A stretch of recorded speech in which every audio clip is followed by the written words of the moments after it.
દર્શક મિત્રો નમસ્કાર. વાંકાનેરમાં 10/1/2026ના રોજ વાંકાનેરના ભાટિયા સોસાયટી, મિલપ્લોટ અને વિશીપરામાં ચોરી થયેલ જે ચોરીનો ઉકેલ વડોદરાથી 7 દિવસે જે આ વાંકાનેરના જે પોલીસ સ્ટાફ જે છે એ આજે આ 3 તોમતદારોને પકડીને લઈને આવ્યા છે, જેની પણ ઓળખ પરેડ પણ કરી છે અને સમીર સાડા સાહેબે આજે બાઇટ પણ આપી છે.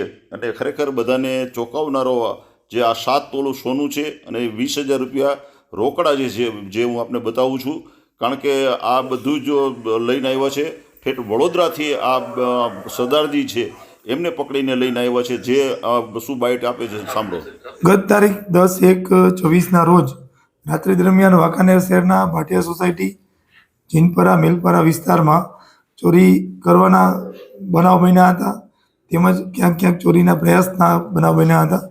આ ઘરફોડ ચોરી કરનાર ઈસમોને શોધી કાઢવા માટે મોરબી એસપી શ્રી મુકેશ પટેલ સાહેબ અને અમારી માર્ગદર્શન હેઠળ અહીંયા વાંકાનેર પીઆઈ શ્રી જાડેજા, તેમની સાથે ટીમમાં યશપાલસિંહ, વિરેન્દ્રસિંહ વગેરે મળી અને આખી આ જે બનાવ છે એને સર્વેલન્સ કરવામાં આવેલું હતું, જેમાં ટેકનિકલ સર્વેલન્સ, હ્યુમન રિસોર્સથી સર્વેલન્સ તેમજ મોબાઈલ સર્વેલન્સ અને સીસીટીવી સર્વેલન્સ કરવામાં આવેલા હતા.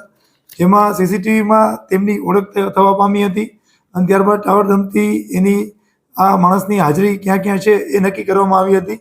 અને જેના આધારે અત્રે મોરબી વાંકાનેર પોલીસની ટીમ બરોડા જઈ અને રોકાઈ હતી અને ત્યાંથી 3 ઈસમોને પકડી લાવી હતી, જેમાં એક રાજાસિંહ સતનામસિંહ, કુલદીપસિંહ બીરસિંહ તેમજ એક કાયદાથી સંઘર્ષિત કિશોર, આ 3 ઈસમોને ચોરી માટે રાઉન્ડ અપ કરી અને અટક કરવામાં આવ્યા. 1 દિવસની રિમાન્ડ દરમિયાન આ ઈસમો પાસેથી આ ચોરીમાં ગયેલ, ઘરફોડ ચોરીમાં ગયેલ 7 તોલા જેટલું સોનું લગડી રૂપે રિકવરી કરવામાં આવેલ છે, તેમજ રૂપિયા રોકડ 20,000 પણ રિકવર કરવામાં આવેલ છે.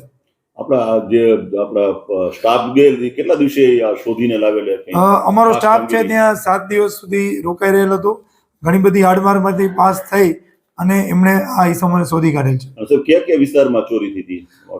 ચોરી અહીંયા વાંકાનેરમાં ભાટિયા સોસાયટીમાં થઈ હતી. ફરિયાદી ત્યાંના છે, સાયદો મિલપરાના છે અને જીનપરા વિસ્તારમાં પણ આ ચોરી થવા અંગે સમાચાર હતા, પણ કંઈ ગયેલ ન હતું.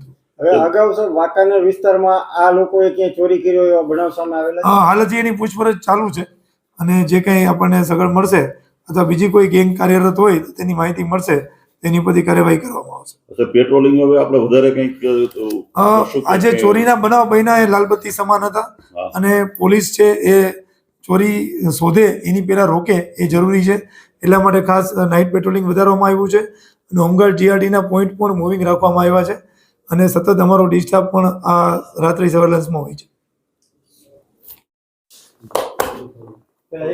ક્યાં રહે છે? કેટલા વર્ષથી? અંદર ના સમજાય એવું બને ગુજરાતી? હા, સમજાય જ ને. કોણ કોણ આવ્યા હતા ચોરી કરવા માટે? 3 જણા. એ ચોરી કરી ઘરેણા ક્યાં લઈ ગયા? ત્યાં ક્યાં? આ ક્યાં બનાવ્યું? એમ એમને આના પહેલા કઈ ચોરી કરેલી કે એવું કઈ? તો સીધું તમને વાંકાનેરમાં કેમ ખબર પડી? કેવી રીતે આવ્યા હતા? ચોટીલા આવ્યા હતા. કેવા કેવા મકાનોમાં ચોરી કરી? તો ચોરી આમાં જ કરવી જેવું કેવી રીતે નક્કી થાય? ના ના, કેવી રીતે નક્કી કર્યું હતું કે ભાઈ? તું કે? હા, મને ખબર. બંધ મકાનમાં ખાસ બધા આપણા વાંકાનેર વાસીઓને વિનંતી કે કોઈ બંધ મકાન રહે તો પોલીસને પ્રથમથી જાણ કરે અથવા અડોશી પડોશીને પણ જાણ કરીને જાય, જેથી જ્યારે આવો કોઈ બનાવ બને કે ખખડાટ થાય તો એકબીજા માણસોનું ધ્યાન રાખી શકે. બરાબર છે.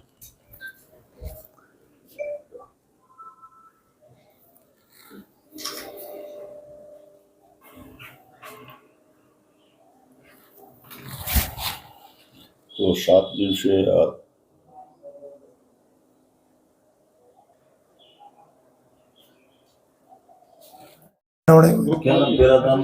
ક્યાં બનાવડાવ્યું?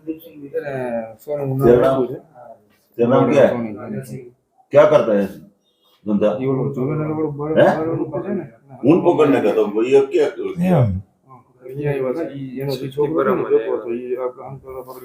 તો પછી એને લઈ લો ને કરો.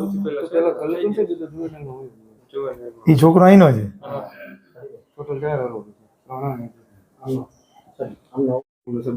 એમ નહીં કરવાનું. ફોટો સર્ચ કરી, ફોટો પાડી અને ફોટો સર્ચ કરીને આ ગુનેગાર ક્યાં ગયો એમ પૂછો, એટલે આમાંથી નવું નામ હશે તો આવશે. ક્યાં ક્યાં દાખલ થયા?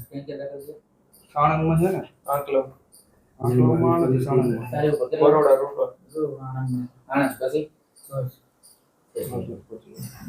ઓકે. એક બાળ આરોપી અહીંનો લોકલ છે, એની ભેગો દર્શન કરવા કીધું એટલે જ અહીં ચોરી કરવા, લોકલના કારણે જ ચોરી કરવા આવ્યા.